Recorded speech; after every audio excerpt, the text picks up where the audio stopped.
He boarded the plane dressed like any ordinary man, quiet, unnoticed, and carrying nothing but a small leather bag. The executive beside him laughed, assuming he was just another economy passenger who got lucky. But what no one on that flight knew was why Liam Neeson always sat in seat 3A year after year, and when the captain said his name over the intercom, everything changed.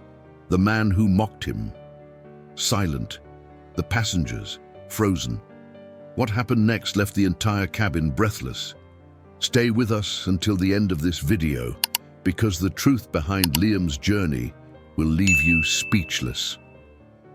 The terminal buzzed with the usual sounds of luxury travel, leather shoes tapping against polished floors, hushed conversations between executives, the rustle of designer jackets and overpriced carry-ons.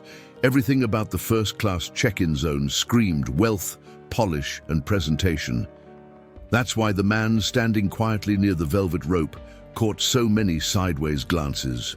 He didn't belong there, at least not according to the unspoken codes of the elite. Dressed in an old grey overcoat and simple dark trousers, he carried nothing but a small, weathered leather bag in one hand and a folded newspaper in the other. His shoes, though clean, had seen better days. His posture was calm, almost too calm for the world he stood in. While others adjusted watches, fixed ties, and scrolled through screens, he simply waited. That man was Liam Neeson. No one in that line seemed to notice him, or perhaps they noticed just enough to dismiss him. Further down the queue, a man in a tailored navy suit chuckled quietly to himself, his smile laced with that kind of superiority that's rarely challenged at 30,000 feet. His luggage was pristine, his watch gleaming under the artificial lights, and his cologne sharp enough to mark territory. He looked at Liam, not with curiosity, but with subtle contempt, the way some people look at misplaced furniture in a luxury suite. And yet, Liam didn't even glance his way. Instead, he gazed out past the security glass, eyes focused on nothing and everything. There was a heaviness in the way he stood, a stillness that seemed carved from years of carrying something too sacred to name. The world bustled around him, but he remained untouched by it, unshaken, as if he had long ago made peace with what truly mattered, and everything else was just passing noise. The first-class boarding call echoed softly through the lounge, and like clockwork, passengers gathered their things and approached the gate. Liam moved with the rest. No urgency in his step. He let people pass without complaint, without resistance. When the suited man brushed past him, not even offering a glance, Liam gave a nod, not out of submission, but out of something deeper. Grace. Inside the aircraft, the polished world continued. Plush seats, quiet jazz overhead, crisp linen folded on silver trays. Liam settled into seat 3A, left side, window. He placed his coat neatly beside him and rested the leather bag gently under his feet. No fumbling, no display, just movement with purpose. Moments later, the man in the navy suit arrived. Seat 3B. He froze for a second, caught between annoyance and disbelief. Without a word, he sat down beside Liam, adjusting his jacket as if trying to reclaim the space. His presence was loud, even in silence, the scent of status, the posture of ego, the need to be seen. And yet again, Liam didn't react. The cabin filled slowly. Passengers found their places. Some exchanged nods, others avoided eye contact altogether. Conversations flowed in hushed tones, punctuated by the soft clink of glasses and the rustle of boarding passes. Liam remained a quiet constant, reading, pausing, looking out the window. There was something in his stillness that began to draw quiet curiosity. Passengers glanced in his direction, not because he demanded attention, but because he so clearly didn't. That, in itself, was unsettling. And for the man beside him, it became unbearable. Subtle remarks followed, passive judgment, questions with smiles too polished to be genuine, all aimed at testing Liam's presence, measuring his silence. But nothing landed, because Liam didn't play that game. Instead, his responses were sparse and steady, like drops of water on stone, controlled, civil, unbothered, and that's what began to shift the air around them. People noticed, not with surprise, but with quiet interest, as though watching a man who had nothing to prove and yet somehow held all the weight in the room. The suited man, though growing visibly restless, kept his composure. Barely. He leaned back, crossed his legs and scanned the cabin like a king surveying his kingdom, but his glances kept returning to the man beside him, the man who had yet to acknowledge any insult, any provocation, the man who simply existed, fully and without apology. A flight attendant passed by offering drinks, champagne for the man in the suit, just water for Liam. That simple request, just water, was the first fracture in the illusion. The man in the suit let out a small laugh, loud enough for others to hear, but masked as harmless banter. Others around them caught the shift. Their glances grew longer, more deliberate. The atmosphere, once filled with casual conversation, began to lean toward observation, quiet, collective attention. And then it happened. The flight attendant returned, her posture subtly more upright, her voice lower, gentler, more intentional. She stopped beside Liam and said his name, Mr. Neeson. That name didn't echo. It didn't need to. It settled, not in volume but in weight. Passengers stirred, eyes widened. The suited man froze, his expression faltering for the first time. He looked sideways, unsure, suddenly aware of what he might have missed. And the attendant continued, her voice respectful, controlled. She told Liam his connection in Tokyo was confirmed, just as it was every year. And then, in a quiet breath that only a few rows could hear, she offered her condolences. The same as last year. Her tone carried more than words. It carried memory. Liam nodded once. No drama, no display, just acknowledgement. The kind that doesn't seek sympathy, only truth. In that moment, the mood of the cabin shifted completely. The man beside him sank slightly into his seat. The confidence he had worn like a weapon now looked more like armor. Cracked, misplaced, useless. And yet Liam said nothing. Because he didn't need to. The room had changed, not because of what he did, but because of who he chose to be. And just as the cabin returned to a heavy silence, the suited man whispered a question he couldn't hold back. But before Liam could answer, the flight attendant returned one last time, holding something in her hand that made the entire cabin stop breathing. What she handed to Liam would change everything. The small object the flight attendant handed to Liam wasn't anything grand or extravagant. It wasn't a trophy or a certificate or anything flashy. It was a folded letter, yellowed at the edges, smoothed out by time. She placed it gently in his hand, gave him a respectful nod, and walked away without saying another word. Liam didn't open it right away. He simply held it in his hands for a moment, staring at it the way someone stares at the last photo of someone they once loved, quietly, reverently, without blinking. The suited man beside him sat stiff, his body angled just slightly away, but his eyes still drawn toward the letter.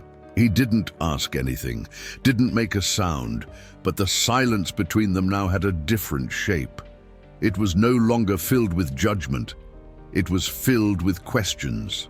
And Liam, still silent, unfolded the letter slowly, carefully, as though the act itself carried more weight than the contents, as if opening it wasn't just reading, it was remembering. What the man beside him didn't know, what no one in that cabin knew, was that Liam had made this same flight every year for the past 12 years. Same airline, same flight number, same seat, seat 3A. He never changed it, never asked for an upgrade even though upgrades were offered, never allowed anyone to book the seat beside him, Until this year, until this time, until fate, or something close to it, decided to place someone in that empty seat. That letter? It wasn't from the airline. It was from his wife, or rather, a copy of the last one she ever wrote him. A handwritten note she had left in his suitcase the last time he had left home for a shoot, years ago. The original was kept safe. This version was one he carried with him each time he made this trip. Not because he needed to read it again, but because he needed to remember how her words made him feel the first time he did. The words weren't long. They didn't need to be. It was the kind of letter that didn't beg for attention. It offered peace, gratitude, a quiet, final kind of love. And as Liam's eyes scanned the paper, the rest of the world melted away. The man beside him shifted in his seat, finally leaning back, exhaling, though he hadn't realized he was holding his breath. It wasn't just discomfort now, it was regret. And it came with a certain weight, one that didn't come from anything Liam said, but from everything he didn't need to. The passengers around them sensed it too. The air was no longer thick with judgment. It was reverent now, like a chapel in the sky. Like grief had walked through the cabin on silent feet, and everyone instinctively sat still out of respect. Liam placed the letter back into its envelope and slid it into the inside pocket of his coat. Not a single tear fell. But if one had, no one would have questioned it. That's the thing about grief. It doesn't always scream. Sometimes it just sits with you. Quiet, uninvited, permanent. The man beside him cleared his throat once, softly. His voice never rose, but his body language had changed completely.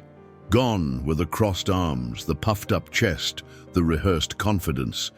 In their place sat a man who no longer trusted his own judgments.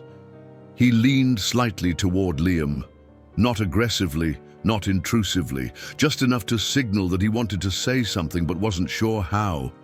And for the first time since they boarded, Liam turned to face him. Not sharply, not defensively, just turned, open. There was something in his gaze, not confrontation, not pity, but understanding. A deep, seasoned kind of understanding.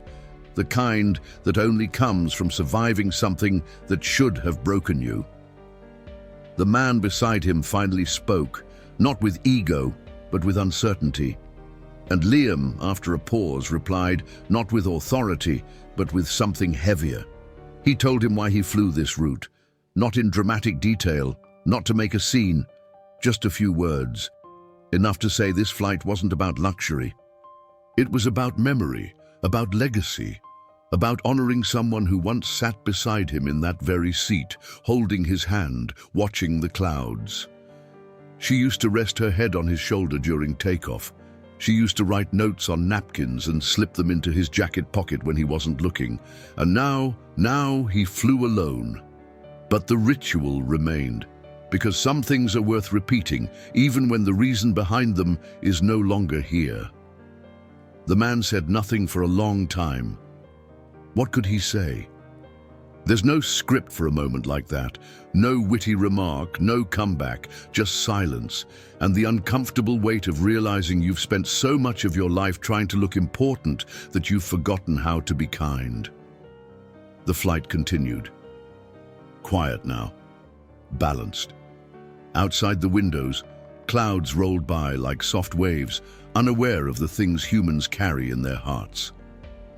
Liam closed his eyes for a moment, not to sleep, but to feel. The suited man looked His forward. Reflection in the glossy seat panel across from him seemed unfamiliar now, smaller, older, and somewhere between miles and minutes, something inside him shifted. It wasn't guilt exactly, it was recognition. Recognition that humility isn't weakness. That silence can be louder than a shout. That real strength often travels unnoticed, without luggage, without announcement. As the flight neared cruising altitude, the captain's voice came through the intercom with the usual details. Arrival time, weather conditions, estimated turbulence.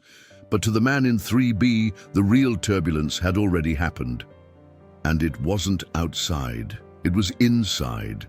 Because for the first time in years, he wasn't thinking about mergers or meetings or stock options. He was thinking about what it means to love someone enough to cross an ocean in their honor. To sit in the same seat year after year, not for comfort but for memory. To carry a folded letter that no longer speaks to you but still speaks for you. And without warning, he asked Liam a question. Quietly, hesitantly. Something about whether the trip ever got easier, and Liam opened his eyes. He didn't answer with words. He just looked out the window again, where the sky stretched endlessly in all directions. And then, with the same steady rhythm he had carried since boarding, he reached into his coat and pulled out a second item. This time, it wasn't a letter. It was a ring. He turned it slowly in his fingers, the metal catching the light, and placed it carefully on the seat tray in front of him. And as the man beside him stared at the ring, the look on his face shifted from curiosity to something deeper, recognition. Because that wasn't just any ring, it was his wife's wedding band. And it wasn't the first time Liam had brought it on this flight. As the man leaned in, his voice barely above a whisper, the question left his lips before he could stop it. But before Liam could respond, the pilot's voice cut through the intercom with an unexpected announcement, one that mentioned Liam by name and revealed a detail that no one on that plane had seen coming. What the captain said would leave the entire cabin in stunned silence. The intercom buzzed softly. Then the pilot's voice broke through the cabin, steady but warmer than expected. Ladies and gentlemen, this is your captain speaking. We're currently cruising at 36,000 feet. Smooth skies ahead. And before we continue, I'd like to extend a personal message to one of our passengers, Mr. Liam Neeson. Sir, it's an honor to have you with us once again. A pause. Then he added, with sincerity laced between each word, on behalf of the crew, I want to thank you for the way you carry yourself each year, for the quiet example you set, and for reminding us that some flights mean more than just a destination. The intercom clicked off, and the silence that followed was absolute. No clinking glasses, no rustling papers, not even a whisper. Because now everyone knew. The man in seat 3A wasn't just some passenger. He wasn't just an actor. He wasn't just famous. He was something more rare. He was the kind of man who moved through life without shouting. A man who taught, not with lectures, but with presence. A man who carried pain with dignity and never asked for attention even when he deserved it. Beside him, the man in 3B sat frozen. The champagne he once sipped with pride now sat untouched on the tray. He looked over at the ring on Liam's tray table, the simple gold band, worn from time, unpolished, unadorned. It held no diamonds, no grandeur. And yet, it radiated more meaning than anything he had ever purchased in his life, because that ring didn't just symbolize love, it symbolized loyalty, memory, vows that were never buried, even when the one they were made to had been. The man didn't know what to say. He thought about offering an apology, but it felt hollow now, too small, too rehearsed. Instead, he sat in silence, finally understanding that the most powerful moments are the ones that don't need noise. And Liam, true to form, didn't demand anything. He simply picked up the ring, turned it once in his fingers and slipped it back into his coat pocket. Not to protect it, but to carry it, because that's what he had done for over a decade. He didn't wear grief on his sleeve. He carried it in his chest. Passengers around them exchanged glances, not with gossip, not with awe, but with admiration, with quiet respect, with the kind of reverence usually reserved for chapels and cemeteries. Liam adjusted his seat back slightly and looked out the window again, not to escape, but to reflect. The sky beyond the glass was a canvas of fading blue, stretched endlessly, as if the universe had paused to listen. And the man beside him, he was listening too, not to Liam's words, but to his silence. because for the first time in years, he wasn't the loudest voice in the room. And it felt like a relief. He realized how long he had been performing, for boardrooms, for strangers, for anyone who might validate his importance. But here, beside a man who had nothing to prove, he saw what true presence looked like.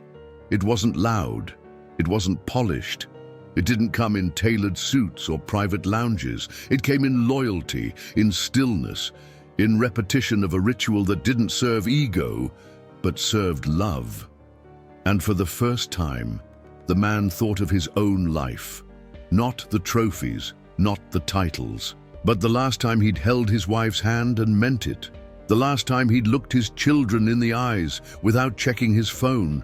The last time he'd shown up for someone without thinking of what he might gain from it. Liam didn't know any of that. He didn't need to, because he had already said everything he needed to say by saying almost nothing at all. The flight began its slow descent. The city below came into view, a glowing web of lights and roads and lives being lived in all directions. But inside that cabin, time moved differently. As the seatbelt signs dinged and passengers straightened up, the man in 3B finally spoke. Not with a polished phrase, but with something closer to surrender. He said he needed to apologize, not because of who Liam was, but because of who he himself had been. He admitted the arrogance, the assumptions, the blind judgment, and more than that, he admitted something he hadn't said in years, that somewhere along the way, he'd forgotten how to be a good man. Liam didn't nod. He didn't offer platitudes. He simply looked at the man with the same quiet strength he'd shown since the moment they boarded and said something simple, something that didn't excuse, but offered release. He said, "Sometimes we're forced to sit next to someone, not to test them, but to learn something about ourselves." And then he offered his hand. Not a performance, a gesture. The kind of gesture that ends wars in a man's chest. The kind that says, we don't always get to choose who we used to be, but we can choose who we are now. As the plane touched down, a quiet hush still lingered in the air. Liam gathered his things. No rush, no spectacle. He stood, placed his coat over his shoulder, and walked down the aisle without looking back.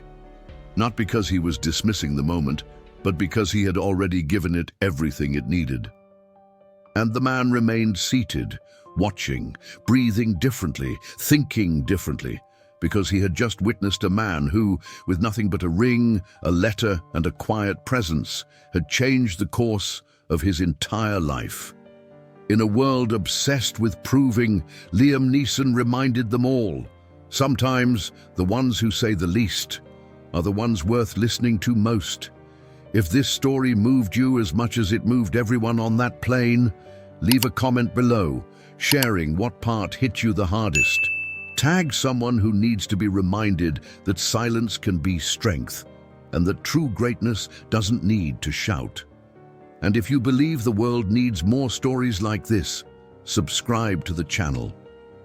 We share new, powerful stories every week, real or inspired, to remind you that character still matters. We'll see you in the next one.